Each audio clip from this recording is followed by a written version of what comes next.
All right, guys and girls, ladies and gentlemen, this is jerningam here. My phone's on low battery, 23%, 22%. We're going to be looking at what they said about COVID-19 restrictions, if Boris Johnson will lock down earlier again, or will he not. Cases are rising in the UK, struggling, and we're going to talk about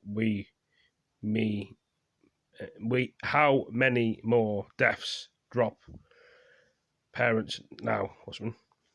So what I was going to say, would it be war, would it be chaos, would it be rioting and smashing in the future? Who knows? Will it get better? Is there another variant we don't know about? Could be. Medical professionals are calling on the UK government to restore social distancing restrictions as COVID-related hospitalizations and deaths rise to levels not seen in months. England eased most restrictions back in July. The UK had one of the fastest vaccination rollouts in the world. Now the government says it's relying on booster shots to protect the most vulnerable. This is how the UK wants to get through the winter. A third COVID-19 shot for 30 million vulnerable people. But many vaccination centres have closed and the vaccination programme is sluggish. 76-year-old Ivor Garfinkel died while waiting for his booster shot. His son blames the slow pace. He was literally going out shopping, going into his hospital checkups and things like that, and he caught COVID, and 11 days later he died. I genuinely do think a booster might have saved his life. Case numbers are the highest in Europe, but a vaccination rate above 67% has kept down severe infections and deaths. After lifting all restrictions in England, the government's strategy seemed to be working, but the tide is turning. The UK registered 223 deaths on Tuesday.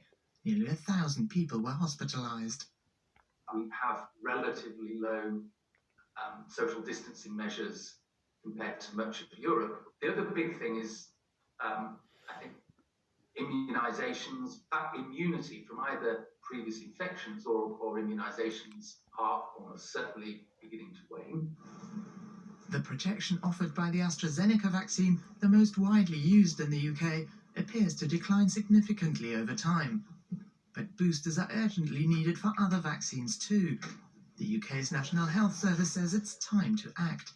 They're calling for the government to trigger its Plan B, a set of measures including mandatory mask wearing, vaccination passes in certain settings, and recommending people work from home. It's a very simple choice. Do we accept the overwhelming evidence from all parts of the health service and do what we can now to reduce the risks in a way that doesn't disrupt our day-to-day life?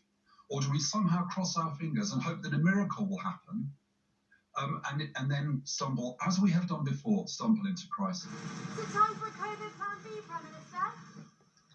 The government is rejecting calls to trigger fresh restrictions. At a news conference on Wednesday, the health minister said he expects up to 100,000 cases a day in the coming weeks, which means more severe infections and deaths are likely inevitable. He appealed to the public for voluntary support. If we want to secure these freedoms for the long term, then the best thing that we can do is come forward once again when that moment comes. There are many more things that we can all do to help contain the spread of this virus, like meeting outdoors where it's possible, and if you can only meet indoors, letting in fresh air, like wearing a face covering in crowded and enclosed spaces.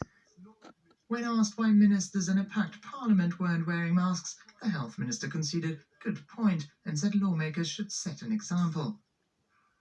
Winter is coming and healthcare workers are already feeling the pressure. Yet another concerning new variant is making its rounds, and the coming weeks may well be decisive for the United Kingdom. Well, let's go to London now, where our correspondent Charlotte Chelson-Pill is standing by. Charlotte, why is the UK struggling with COVID more than many of its European neighbours now, despite having a hugely successful vaccination rollout?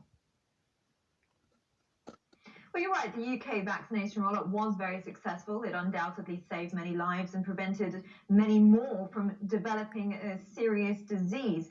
But as you just heard there in the report, the case numbers are rising and there is a good deal of concern. Yesterday, for example, case numbers almost reached 50,000 here in the UK. That would, of course, be a very significant landmark. Now, As for why this is happening, there are no simple answers to this, as many experts have been saying, but there are a number of theories, a number of contributing factors. They point, for example, to the fact that because the UK was so quick on the offset when they started rolling out the vaccine program here in December last year, it's possible those vaccines' efficacy could now be waning. You mentioned in that report as well the fact that the UK has relied heavily on the Oxford AstraZeneca vaccine. That's believed to be less effective against the Delta variant, which is dominant here in the UK. You've then got the vaccine rollout slowing down. They've been slower than other countries on vaccinating teenagers. The booster program as well, some criticism there.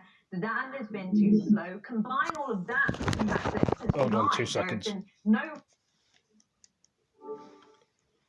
Just doing a quick video. Let's have a look. I'm just doing a video at the moment.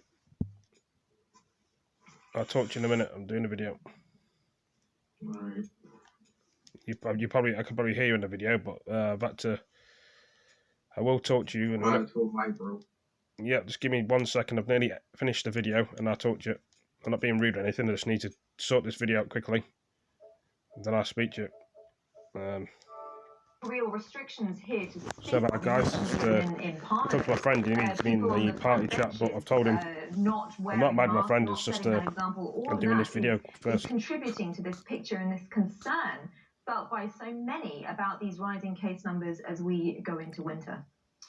Rising case numbers, rising hospitalizations, rising death rates, the medical community urging the government to take action. Why, Charlotte, does the government not feel compelled to implement more social distancing measures? Well, the government did hold its first press conference in a number of weeks yesterday, saying that it was looking at these case numbers very closely. It was following the data, but it said that it did not feel that at this stage the pressure that was on the health service in the UK was unsustainable. And it said that it was waiting, therefore, to impose what it calls Plan B, measures like seeing compulsory face mask wearing in public spaces. Now, the UK has had 3 very tough lockdowns. They've damaged the economy. The government reluctant to impose any further measures. They're stressing instead the need for personal responsibility, for people to take it upon themselves to get the vaccine, get the booster jab. And that was really what was emphasized in that press conference yesterday. But as we've said, so many in the medical profession are coming out now saying that that is simply not good enough at this stage. I think we have a quote from the British Medical Association. It represents doctors. They've said the government is being willfully negligent not to be taking any further action to reduce the spread of infection. This is the time to learn the lessons of the past and act fast, or else we will face far more extreme measures later. And that really is the message that we've heard from a number of people. There's been criticism that the government has been too slow to act in the past. They say that lessons now need to be learned and action needs to come faster. Charlotte, thank you very much. Our correspondent, Charlotte Chelson-Pill, there in London. Well, there we are, guys and girls, ladies and gentlemen. You think it's going to get a lot worse, right? I think it's going to, but thank you for joining this video. And yeah, no hope for this world, is there? Some people may think differently. Could be a light at the end of the tunnel. Anyway, thank you for joining this video. See you next one, peace.